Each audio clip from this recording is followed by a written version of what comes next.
கர்த்தருடைய நாமத்துக்கு மகிமை உண்டாவதாக. எல்லாரும் எப்படி இருக்கீங்க? சந்தோஷமா இருக்கீங்களா? இந்த நாள்ல வேர்ட் ஆஃப் கைடன்ஸ் என்னங்கிறத வாசிக்க கேட்கலாமா?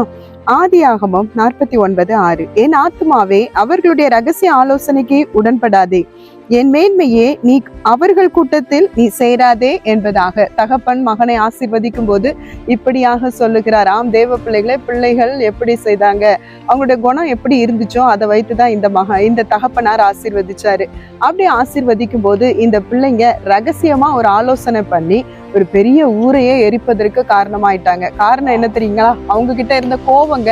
அதனாலதான் தகப்பன் சொல்றாரு, என் ஆத்துமாவே அவர்களுடைய ஆலோசனைக்கு நீ என்ன பண்ணாத, உடன்படாத என்று சொல்லி அங்க பேசுகிறதை நாம் பார்க்கிறோம். ஆம் தேவ பிள்ளைகளே, ரகசியமா இருக்கிற கோபம் ஒரு நாள் வெளியரங்கம் ஆகும். மனதுல இருக்கிற கோபத்தை வெளிப்படுத்தாதபடிக்கு ஆண்டவர் சமூகத்துல வைத்து முன்னேறுவோம். கர்த்தர் தாமே நம்மை ஆசீர்வதிப்பார். God bless you.